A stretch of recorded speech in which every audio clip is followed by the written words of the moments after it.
Welcome to our channel. If you're facing a Google Play billing error, follow these step-by-step instructions to fix the problem and complete your purchase. Step 1. Open the Google Play Store app on your Android device and make sure you're connected to stable Wi-Fi or mobile data. Step 2. Go to your device settings, tap Apps or Application Manager, then locate Google Play Store in the list. Step 3. Tap on Google Play Store, then select Storage and tap Clear Cache to remove temporary files that may cause errors. Step 4. While still in storage settings, tap Clear Data to reset the app. This won't delete your account or purchased apps. Step 5. Return to device settings and select Accounts or Google.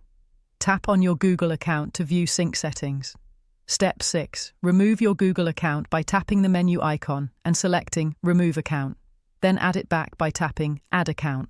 Step 7. Open Google Play Store, tap your profile icon, select Payments and Subscriptions, then Payment Methods to verify your payment info is current. Step 8. Attempt your purchase again. If errors continue, restart your device and try once more. Contact Google Play Support if the problem persists. Don't forget to like this video and subscribe to our channel.